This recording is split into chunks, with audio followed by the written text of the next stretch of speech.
Hi guys, today we will talk about how to turn on notification sounds on your Messenger app. We will go to figure out this solution on how you can do that on Messenger app.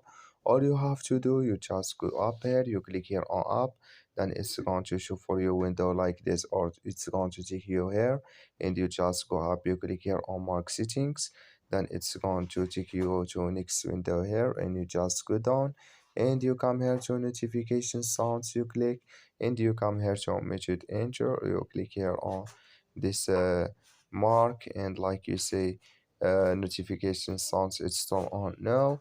So I wish now you are get it to just follow these ways, and like you see this color for us, that's mean it's turned on now.